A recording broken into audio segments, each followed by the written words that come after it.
Okay, now the hard part: conclusion, implications, and criticisms. So let's just give the conclusion, their conclusion. What can we minimally conclude?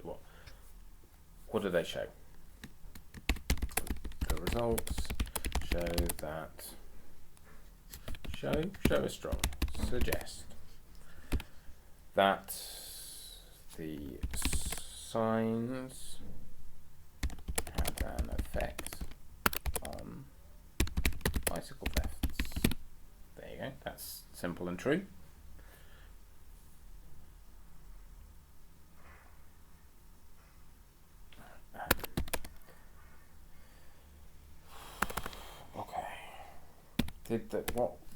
Do we know exactly what the effect was? Well, the authors suggest that they displaced.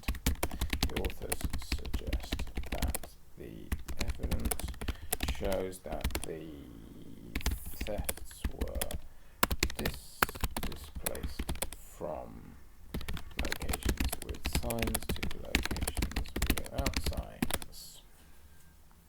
But the reason I've said the authors suggest is I don't necessarily want to just believe everything they've said. I mean, I'm going to go through and analyse each bit of the effect, and one claim is that the evidence is just of displacement, but I'm going to sort of reserve judgment on that, and so I've put it into the author's voice. The authors suggest. I'm reporting their interpretation of it.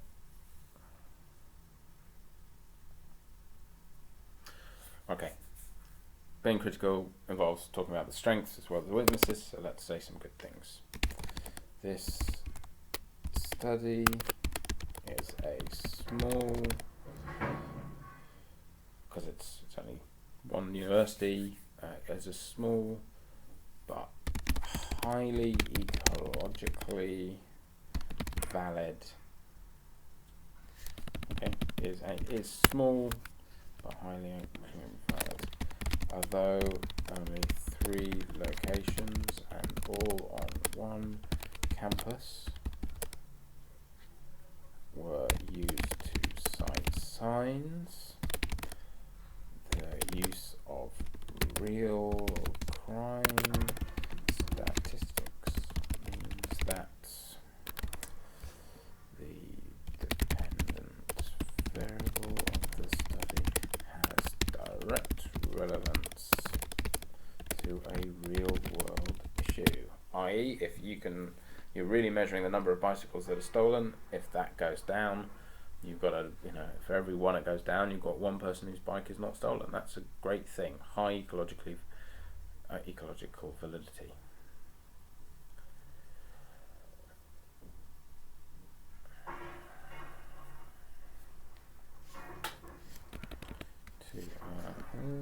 An important real world issue. It's not just a real world issue, it's an important, let's just say an important issue. If you can, omit words. That's often a good rule. Okay. So that's a strength.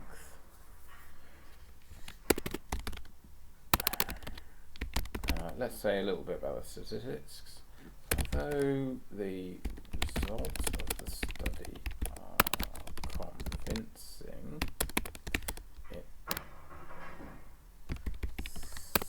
certainly seems as if the science had some effect.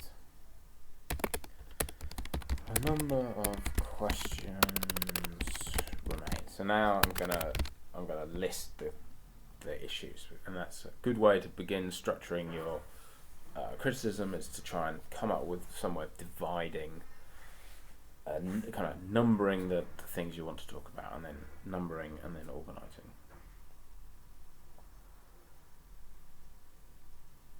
Okay.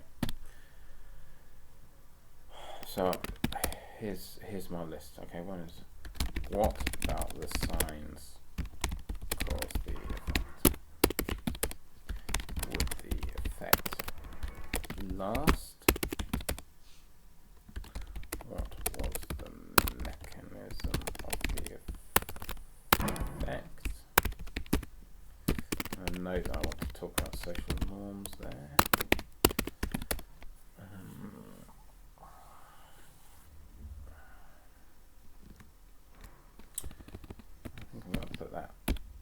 last because that's the most psychological.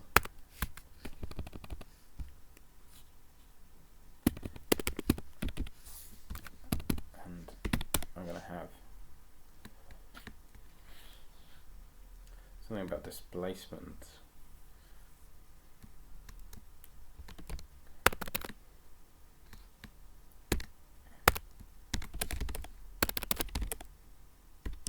Is the effect, can the effect be used to reduce overall crime? Okay, so there's 4. I've got some notes on other things I wanted to.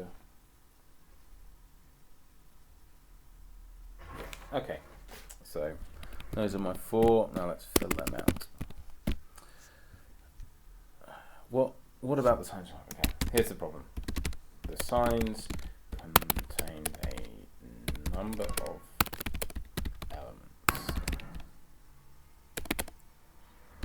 Warnings, slogans, logos, and eyes.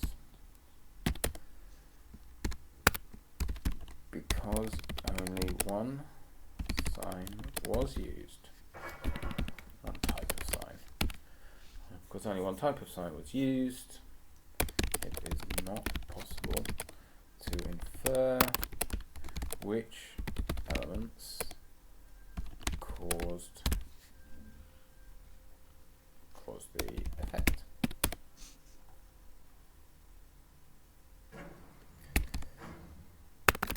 Although the authors acknowledge this, which they do,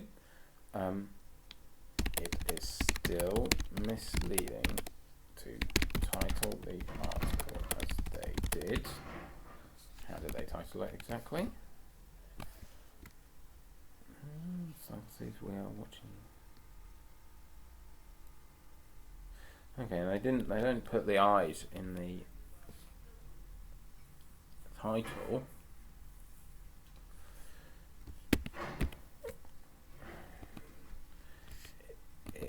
Okay, so they're not misleading the title. Although the authors acknowledge this, it could still be said, so I'm being less accusatory, it could be said that focusing their review on research about the effect of eyes is misleading. This study does not directly support the power of eyes. So you could argue about that. They might say, oh, there's lots of other research that shows that eyes alone are enough, but it all kind of depends on what you expect beforehand. So it has to change behavior, power of pictures of eyes alone.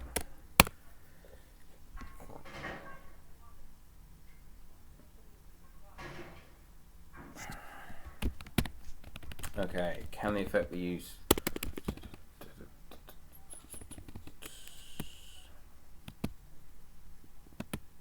Can the effect be used? It is notable that the statistic, the odds ratio reported, disguises the fact that the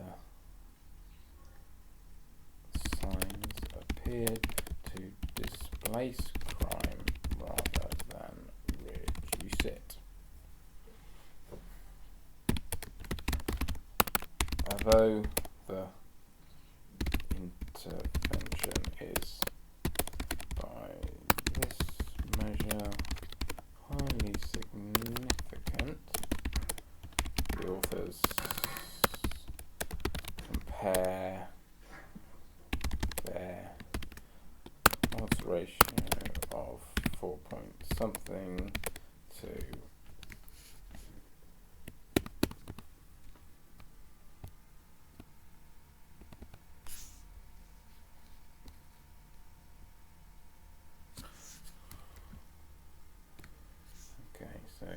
this is CCTV odds ratios.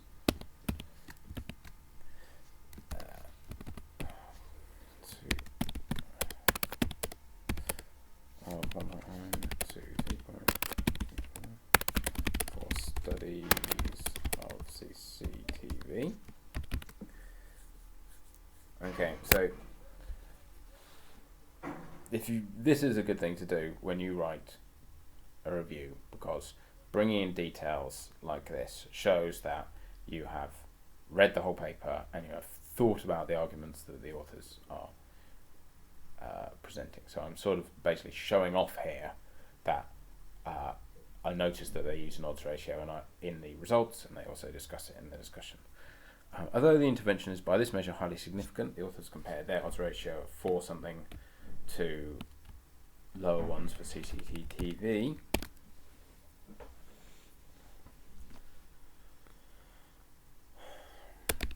Although it's highly significant, this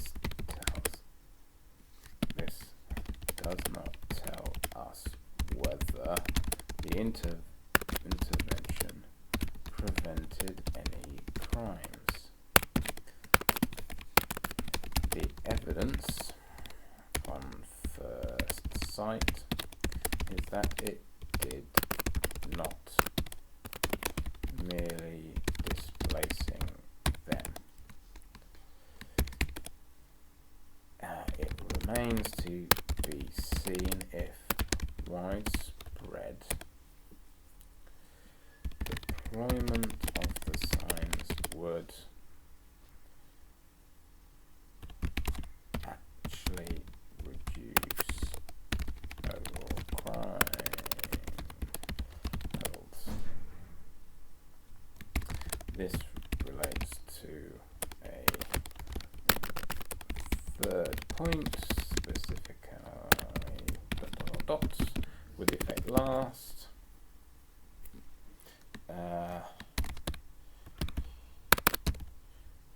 Humans change their behavior in response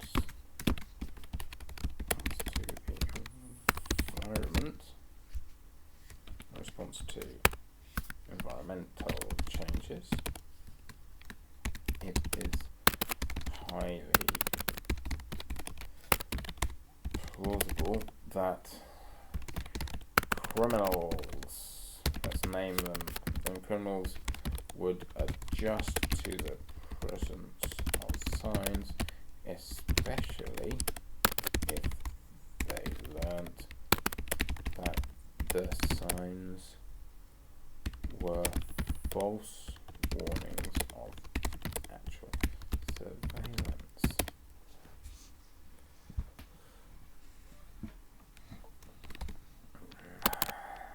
The authors report no attenuation of the effect over time, but the low numbers involved in the study, only 68 actual thefts, mean that it is possible that there was insufficient statistical power to detect this effect. Furthermore, the authors discuss the issue of the number of individuals affected by either sign. So that's made me realise something. There's the same thing happening that was happening with the referee see red. So we don't know that the effect is on the thieves. It could be that when the signs are put up, people who are careful and have good locks lock their bikes near the signs. And people who are careless lock their bikes not near the signs. Ooh. Okay, make a note of that. Yes. Affected by the signs.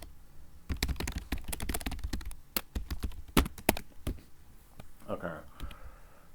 Furthermore, the authors discuss the issue of the number of individuals affected by the signs. This interacts with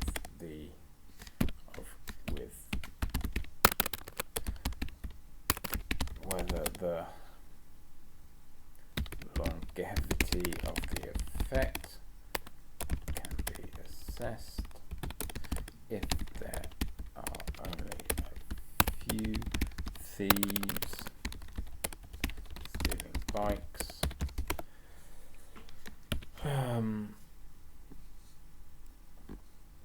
It would be easier to find evidence of an attenuation if it existed, if there were many thieves stealing bikes. You would not expect to see adjustment in behavior so easily. I think that might need rewriting. It's not as clear as I want it to be. I'm going to put a note to myself.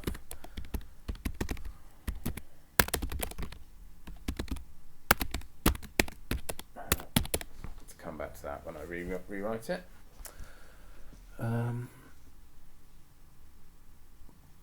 So what I'm saying is that we don't know if the effect, we simply don't know whether the effect would last. Okay. Now this is very similar to the first point, which was, just to remind you, what about the sign to cause the effect? But I put a separate thing, was what is the mechanism of the effect? So let's link it back. Because the signs included many elements, is difficult to know what about them caused the effect. Also,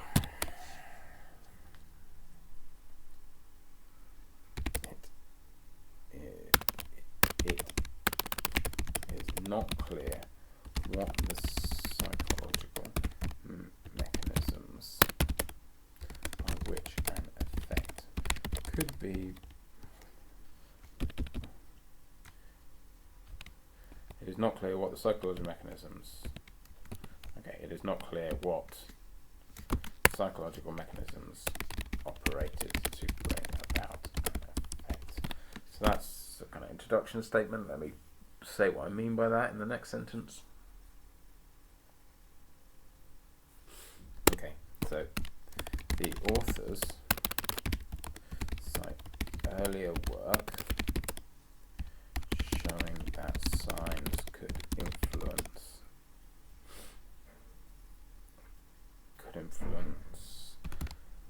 conformity with social norms.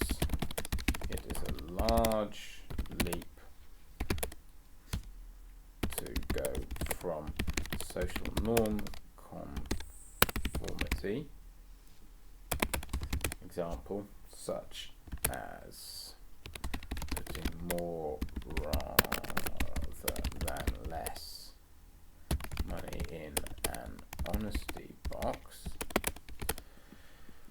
to law breaking such as cycle theft. I might even allow myself a rhetorical question here. Bad habit, never put in more than one, but let's do it. Do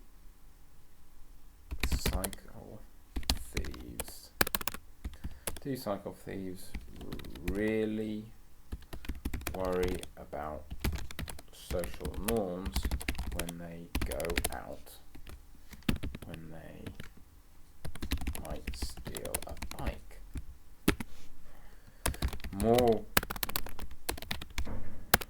plausibly, they worry about being caught, which the signs seem well designed to influence their judgment of the likelihood of. So what I'm trying to do is I'm trying to contrast what the authors have suggested is the mechanism in previous research, social norms, the unconscious influence of eyes, with what I really think is going on. The authors draw on research showing a possibly non-conscious influence of social cues, i.e. the eyes, but this study leaves open the possibility that thieves were affected by an entirely deliberative consideration that the signs indicated a greater likelihood of being caught. Let's just be explicit. It's not possible to make any inference about subtle social, about the influence of subtle social cues from this study. So I'm not saying the effect isn't real, but I'm saying that we don't know the mechanism, and actually there's good reasons to plausibly think the mechanism is something else. Okay. Another possibility, which was not considered by the authors, is that the signs influence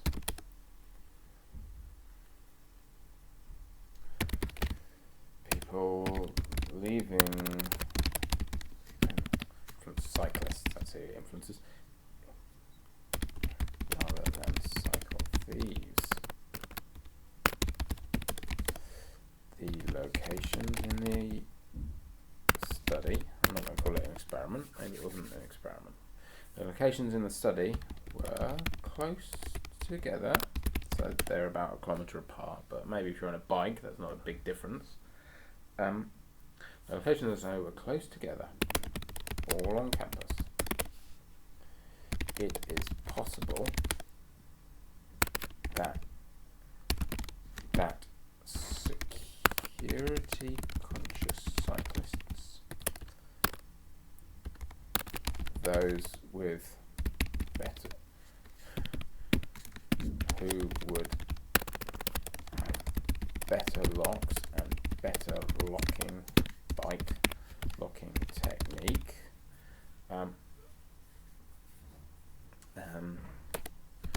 chose differentially to lock their bikes in locations with signs. This would leave poorly locked bikes in the non-signed locations. This would leave poorly locked in non-signed locations, and thus raise the level of thefts from these locations. Okay, so I'm giving a plausible alternative.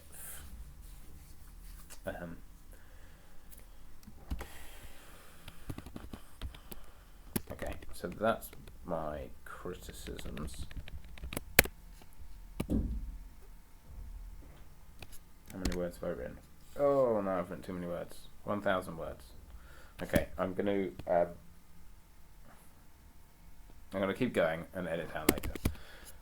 Okay, so let's just have a summary. Overall, this study is highly suggestive, is commendable for using a realistic intervention in a real world.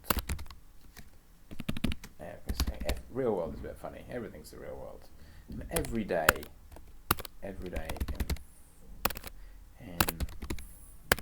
environment. However, tests are needed to assess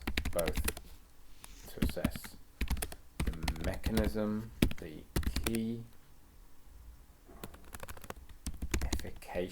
efficacious, those things having the effect, the efficacious elements of the sign, the psychological mechanisms of effect, and following from this, the possibilities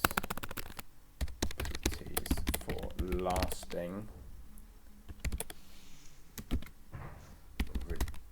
reduction in overall crime levels. Okay, so we need to understand the psychology before we can do the thing we really want to do, which is to, for all time, make crime less. Okay, now I've identified 4 things that I'm unhappy with about the study. Let's go the extra mile. Let's try and get the most marks we can. We're going to make some suggestions about how to improve those 4 elements. So it's not enough to criticize, we want to make some good suggestions. Okay. Suggested future research could address the 4 areas of criticism I have highlighted. For example,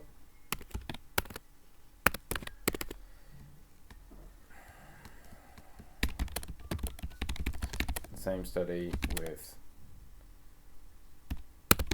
different signs varying the elements contained could test which elements drive the effect. That's really obvious, but it's a simple one. So what were I think? There were the elements. There were the crime data could be collected for many subsequent years to see if the effect lasted, or alternatively, the same study could be carried out in locations with different numbers of cycle thieves, e.g. say Bangor University. It's a campus university in North Wales. I reckon there's probably only a few cycle thieves there. It's going to be a stable population. Versus UCL, University College London. There's London, big population, lots of cycle thieves. So if I carried out my study there, I would put the signs up and I'd be expecting the cycle thieves either to keep seeing the signs, or every day it's a different potential cycle thief. If the effect is short-lived in Bangor but not in London, then this is evidence of adaptation, because in London the population of thieves has a higher turnover. Apologies to anyone from Bangor or UCL who thinks I'm characterising your cycle thief population. Okay, so that's the longevity. What was the other option? Would the effect last? Can it reduce crime? I haven't got anything. I don't know what I'm going to say about that.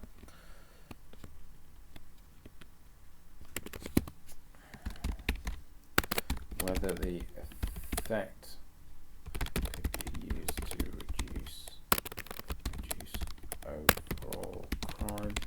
could some insight could be gained into whether the effect we use to reduce overall crime by looking at city or countrywide crime statistics. The number of cycle thefts in this study was consistent across the 2 years, but it could have been that crime overall was increasing. If this was the case, then a consistent level of cycle thefts would actually be a relative reduction in crime. So what I'm doing there is suggesting not doing another study, but finding out from the existing data by putting it in a wider context. And then there was this mechanism of action. Finally, mechanism of action could be tested by, for example, locking identical bikes in identical ways in signed and non-signed locations, and measuring their likelihood of being stolen. That would be one way.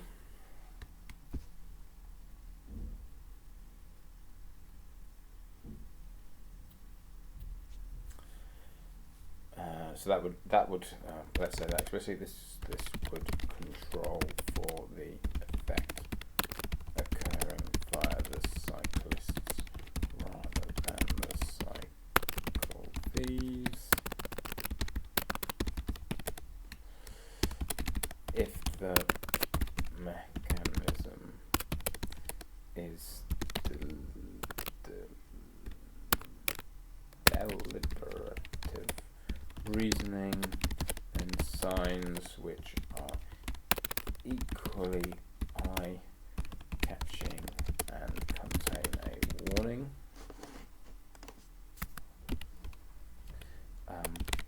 would have the same effect as the signs with the eyes. Okay, so I have, for each of my 4 criticisms, I have come up with a suggestion about how that could be addressed. I've written too many words, so I'm going to have a break and then I'm going to come back and edit it.